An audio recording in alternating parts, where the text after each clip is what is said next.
chẳng khoai là thanh hệ tổ tao.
Lu à? Lu đang thằng đấy.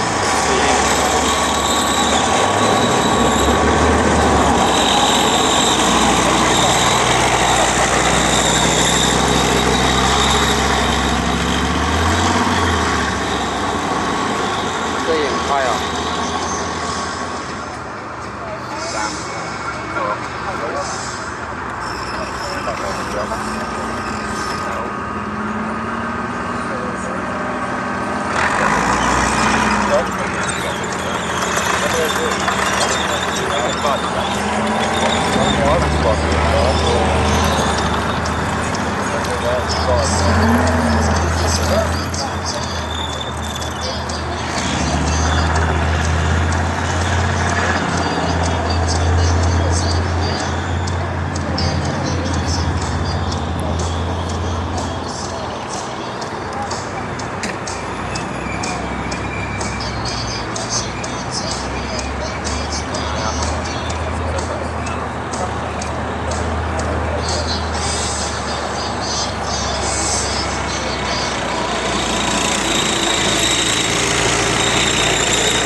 The dozer blade mounted to the craft can be used for route denial and actually clearing routes and digging smallish holes. It can also be used for moving obstacles.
While conducting the actual winch, you've noticed that the crews have dismounted from the vehicle. As it's close to the old insurgents' position, headquarters have decided to deploy Jackal and Scimitar to provide protection against the known enemy position.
It only had one gun, a 57mm cannon mounted at the front, but it had machine guns sprouting out everywhere, so it could keep up a fairly heavy rate of fire.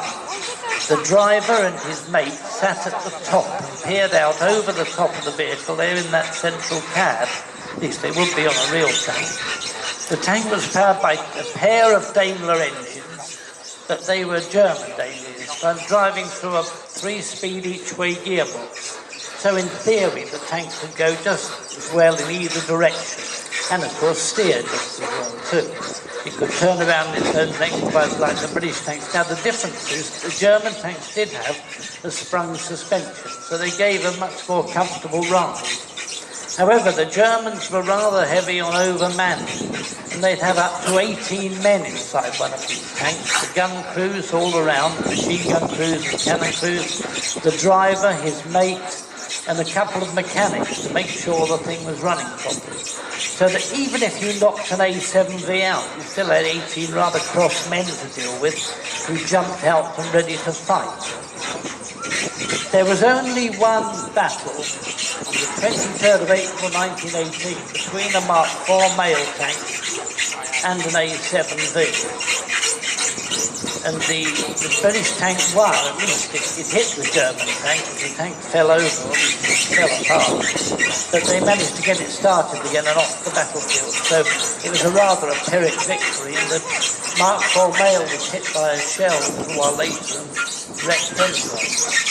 But it was the first and only battle between a British and a German tank. There were two other battles involving British tanks on both sides, but we don't count those, they weren't quite so strange.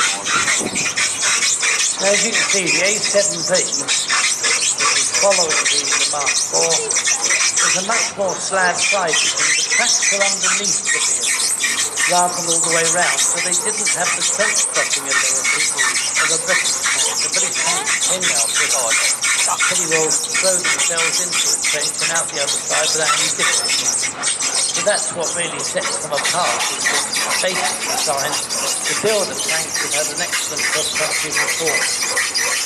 They were very slow, they were negligible, they only went 3 or 4 miles an hour because they were there to support the infantry. The infantry couldn't keep up with the tanks, then really there was no point. The fuel tank on the Mark IV is at the back. Here it goes by, it's like a box fitted to the back of the tank. With the very early tanks, the Mark I that we used on the Strong, you actually had 2 25-gallon petrol tanks, either side still at the front. Surely good if you watch this, the whole thing up with a bomb and nobody got out alive. But with this tank, at least because the petrol tank was hit, and it is hit them at the back, you have a chance to escape. On the female tanks, they had much smaller machine guns, and they had a couple of doors on it to kick open and fall out of in a hurry if you had to. The Mark IV was the most prolific British tank. They built about 1200. They were the mainstay of the Battle of Cambrai, and there were at least 2 tank battalions still using Mark IVs at the end of the war, although most of the others replaced them with Mark V or weapon tanks. So they really had a long and a very successful war. But the one thing that really was in its favour, besides the fact it was fairly reliable, was it had very thick armour for its day and was very difficult for the Germans to penetrate with any of their regular anti-tank guns. Powered by a Ford V8 engine with an ordinary 4-speed gearbox, like a lorry gearbox in fact. So once you were used to driving a motor vehicle in those days, this thing wouldn't have been too difficult. But the exposed tracks make it look terribly old and terribly vulnerable. The driver sits in the front on his own in a very narrow cab, and then you have 2 men in the turret, the commander and the gunner. The commander also acts as the loader, while the gunner aims and fires the gun. The tank has a large external fuel tank on the left, which is used to sustain it over long distances, and it's powered by a General Motors diesel engine, American diesel, again driving the sprockets at the back. Now, the suspension of this tank is identical to the A9 and A10 cruiser, and they were designed by Sir John Carden, who was Vickers' chief tank designer. But Carden was killed in an air crash in 1935. However, his suspension system, always known as the Bright Idea suspension system, was used for the Valentine and all the way through Valentine production. Churchill couldn't understand why we had to call our tanks M3, M4 and that sort of thing. He wanted them named, and he chose the fact that they were named after Civil War generals, American Civil War that is. Now, although they're mostly of riveted or welded construction, and often with manually operated turrets, the Stuarts were very effective little vehicles. They were really reconnaissance vehicles. We used them as cruisers, and then later on in the reconnaissance role, we took the turrets off Jeep in British Army service, the American Jeep. Well, now the Panzer III is coming down our end of the arena. You can see the rack at the back for extra fuel. An interesting thing with the Panzer III, the Germans didn't like putting the wireless set in the turret, which is what we did.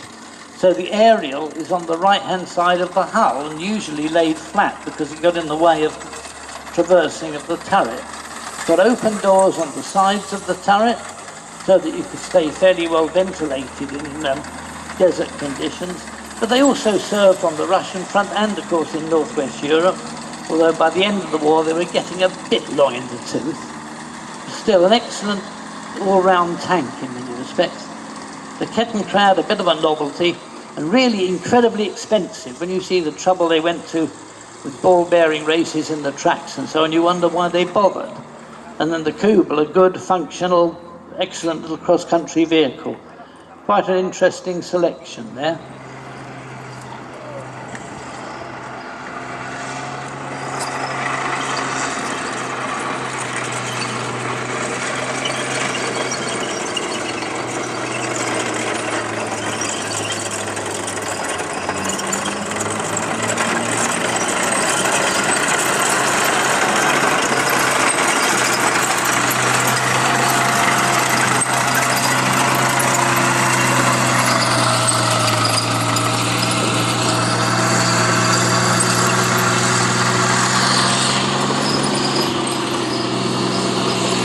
One thing I ought to say, although we went to vast expense to restore the Tiger to running order, and I mean vast expense, it cost a small fortune, it's still using the same engine and gearbox that the original Tiger used, although we did actually have to modify the engine a bit.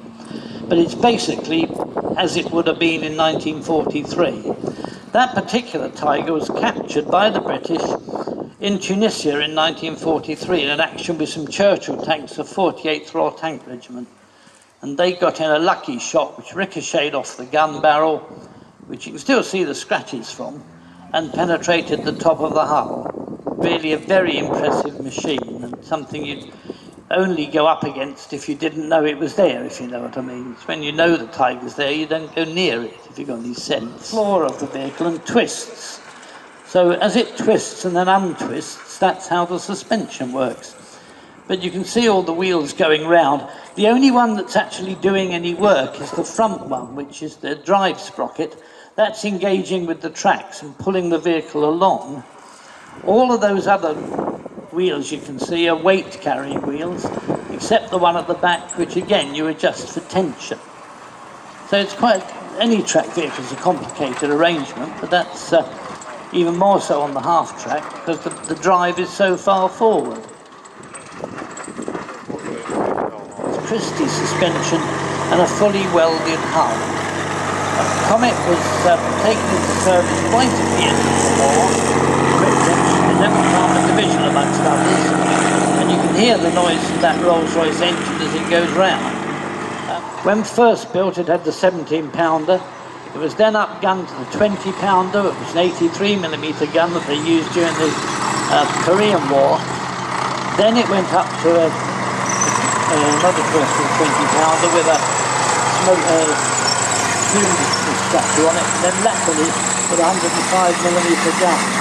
Very effective tank, powered by a Rolls-Royce 3-core engine again, but now with a horseman type suspension. The second vehicle, following it simple as a tank, as you'd find out if you had to drive it, because changing gear and operating the clutch and that sort of thing are really hard work and require a lot of skill. Again, down the sides is all tin plate. You'll see the tank fitted with skirting plates covering the suspension. That's been put there really to destroy hollow charge weapons. It might look like a degree, it might destroy the tank completely if it's not very explosive. But the bins on the turret, which are also for stowage, are really just light gauge metal. The earth anchor at the back so that they could winch casualties from behind them. The only trouble was the driver couldn't really see what was going on. And the same was true of the Centurion. If you look, it's got a winch, it's got an earth anchor at the back, and it can put that earth anchor down and winch things up behind it. But it could only do that, and the driver still had to accept instructions from his command, changing the engine, putting in a better engine, and that resulted in a much larger engine compartment. So here you've got Khalid, which was a chieftain really adapted for the Middle East market. It had the excellent 120mm rifle gun, which was a supremely accurate weapon, but it had a much better and more powerful engine, more along the lines of Challenger. Still the same.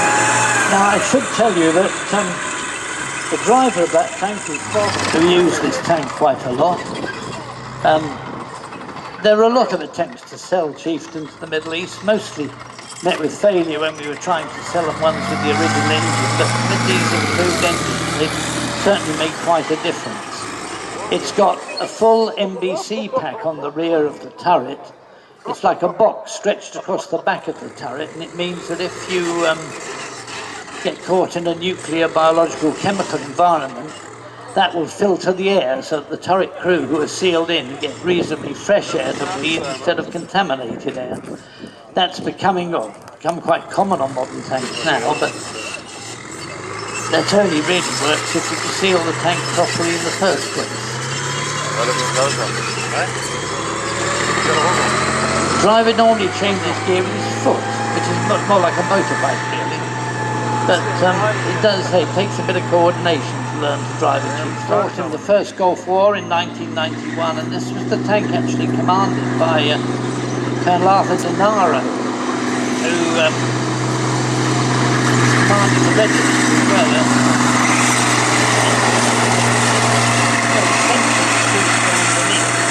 But the armour is broad chobham armour, which is basically a laminate type of armour, different layers to deflect the new types of ammunition that were being used against it. It has extended fuel tanks at the back, and it's powered by a Perkins diesel engine. It was originally invented by Rolls-Royce and then adapted by Perkins to power these tanks. Notice that instead of the round parts like the cast of the front of the turret of chieftain, you've got a much more angled turret with a top of cutting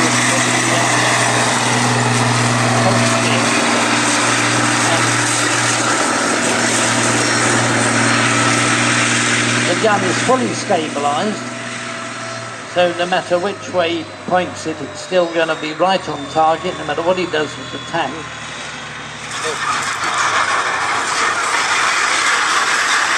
He seems to be aiming at me for some reason. He's just clearing the gun so it doesn't dig in the ground. There we are. Again, like most British tanks, now the driver sits alone in the front. They've done away with what you might call the co-driver's position, which was usually a position for a front-hull machine gunner. Well, they don't use front-hull machine guns anymore. So you have a four-man crew. That's the driver and then three men in the turret, the commander, the loader and the gunner. The loader normally doubles as wireless operator, because in British tanks we keep the wireless in the back of the turret. There he goes. That was designed and based on a Russian armoured personnel carrier. The Russians had a vehicle called BMP-1, and the Czechoslovakians had a license to copy it. They called it OT-90, and they put a different turret on it from the BMP-1 the Russians had. BMP-1 frightened the hell out of the West when it first appeared in the 1970s, because the original version not only had a 75mm gun on the top of it, but it could take a Saga missile, and that means it could take out a tank from quite a distance, out to about 3 kilometres. So suddenly what we just thought was an infantry personnel carrier became a major weapon in the war. Behind the OT-90 is a Russian-designed and Russian-built T-54 tank. Now, in actual fact, the one you're looking at is a bit of a cheat. It's a copy of the Russian T-54. It was made in China. The Chinese copies tended to be a little bit better built. And those of you who are really good at what you're looking at, you'll notice that the gun on that is actually a British gun. This was an export variant that was tidied up and put onto the marketplace in case all the countries that had bought the Type 69, or the Type 59 I should say, the copies of the Russian tank that the Chinese had made, you could come along to Britain, blow up our bridges. So if they were going to have to cross the rivers, how were they going to do it? And again, you can see here with the BTR-60 on the back, and also the BRDM-2, a little round, and as we all know, however many tanks you can have in your fleet, you are still going to need infantry to hold ground and secure the tank's positions. And the 432 was a stalwart of the Cold War. It's actually still in service to this day. So what you're really looking at with the 432 is a box body that the infantry would go in the back. They would deliver the soldiers up to the front line, and the infantry in that rear would then debus, as it's called, out the rear. Now, as those 432s are going round, they're being followed round by the British Army's tank of the Cold War, the Chieftain. And as we heard earlier from David, the Chieftain was a pretty impressive bit of kit. One of the best guns and most accurate guns in NATO at the time. 120mm rifle gun. Very, very impressive bit of kit. 3 crew members up in the turret.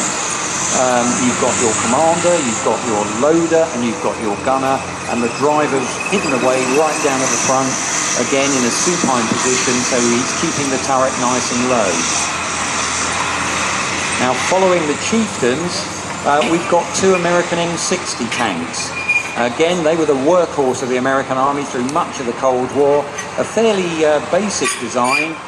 It follows on from all the M48 series of vehicles. Really what the Americans tended to do, they just sort of made their tank series slightly larger and sort of upgraded as they were going along, rather than coming up with a radical new design.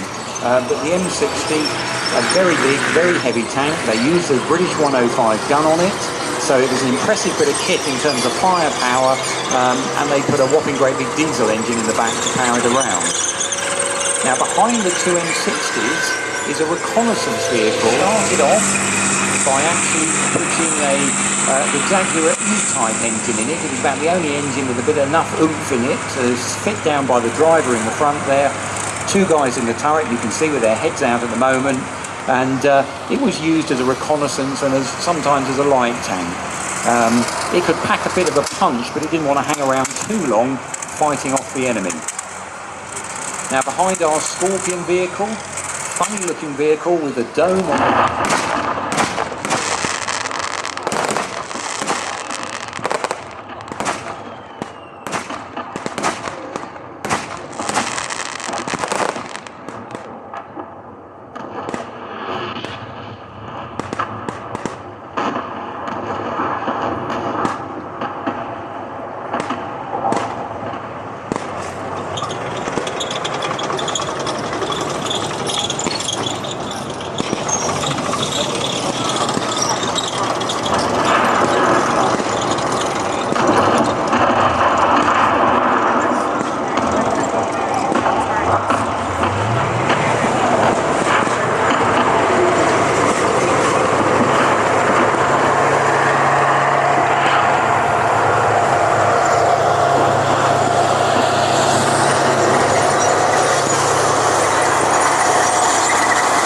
Soviet attack on the east-west border would have been preceded by massive air barrages and artillery barrages, of course, brought down on the NATO positions.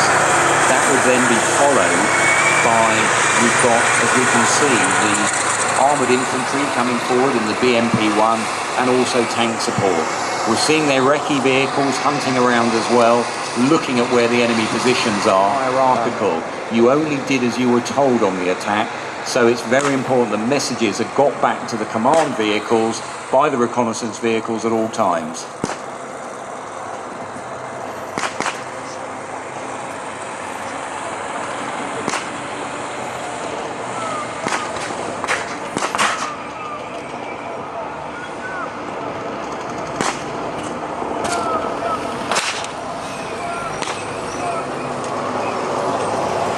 We have a number of Soviet vehicles now entering the arena as they're coming across, And just imagine again that in a way we're facing the wrong way, but they're coming from the west, but imagine they're heading towards the western forces, which are at the other end of the arena. And the bridges in between, it was quite often, it was going to be about bridges. That was going to be a very important thing, to capture the bridge positions all across the Rhine, of course, and all the other rivers that run north into the North Sea and the English Channel.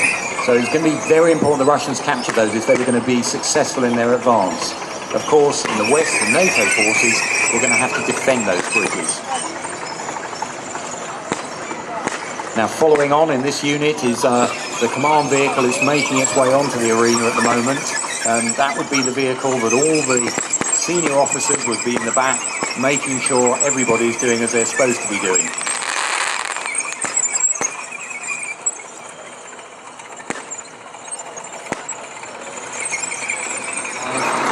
Coming into position. Extra fuel tanks on the rear, as you can see.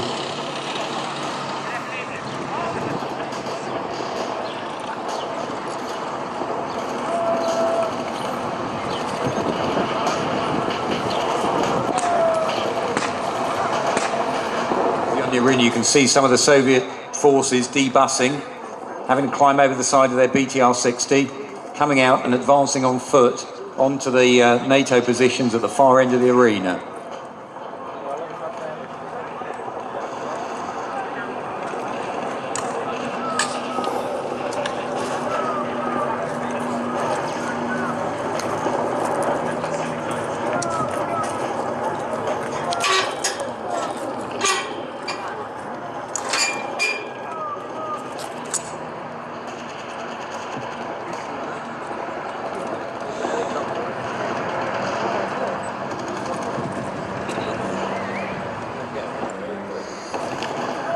Well, I think if you ever got that close to Soviet armour in reality, someone was very, very lucky in reality if that had happened.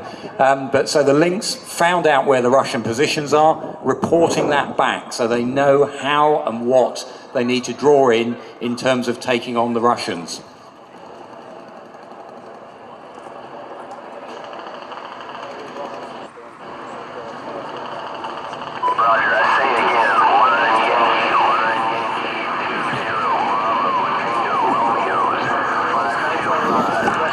So, as we know, NATO is a multinational force, so the Canadians have found out where the Russians are, and here comes the American tanks to counter the Russians.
Well, the M60s don't seem to have done much good. It looked like we've lost two M60s there, of actually being knocked out by the Soviet tanks.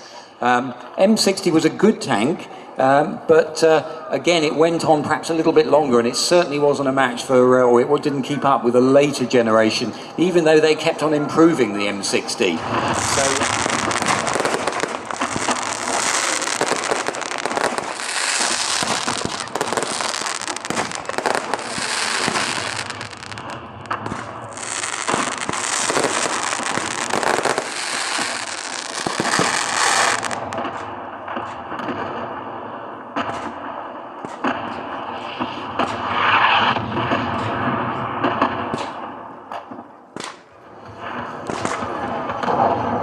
So NATO has now called up the chieftains to take on the Russian advance, and you can see our chieftains advancing now down from the far end of the arena, They're coming on, and they're followed on by the infantry and the 432 armoured personnel carriers.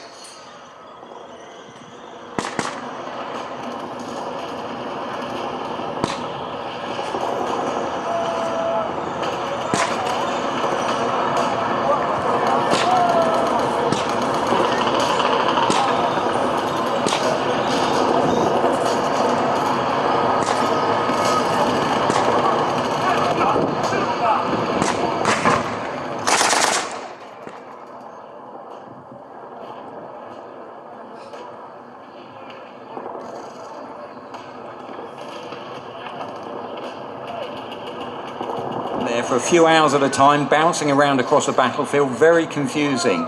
So you'll notice the 432 always tries to point to where the enemy is when it stops. And that means the guys jumping out the back know that's the direction they're going to take fire from and have to be firing back at. So again, the crew commanders, the chieftains, will be putting down suppressing fire on the enemy positions. And here's our 432s ready to debust the infantry.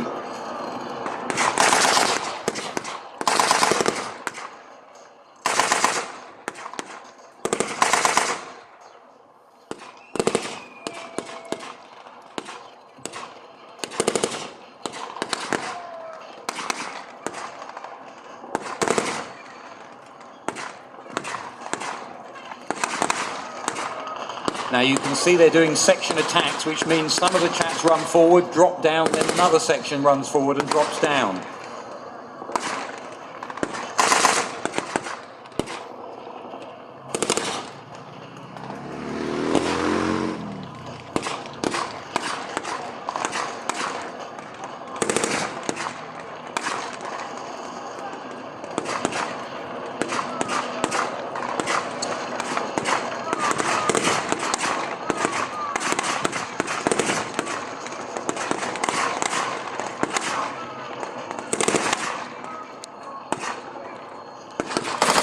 By section, one of the hardest things is keeping a section motivated, so when it has gone to ground, it gets itself up again. Very, very tempting to hide all the time once you have taken shelter. But that's what the section commander is for, is keeping the guys motivated, making sure they get up and engage the enemy. Closing with the enemy, something British infantry very, very good at.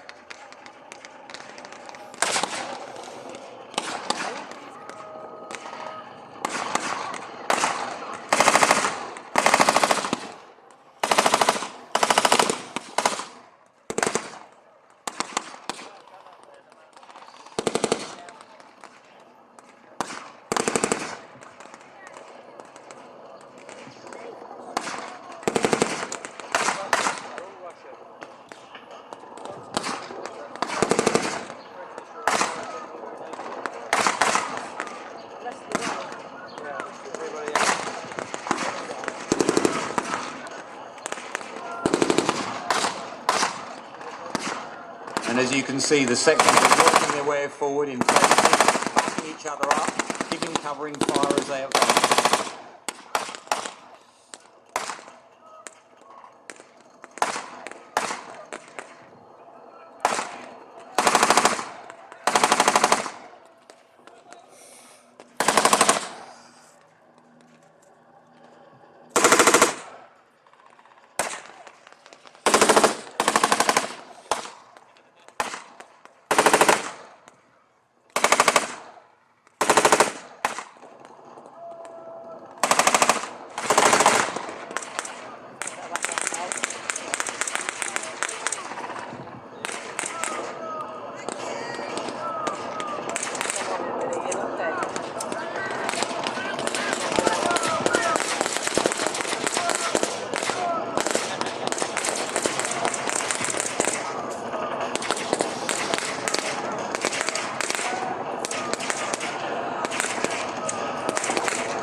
And the infantry advancing there to check that all the enemy positions are actually being neutralised before they move forward.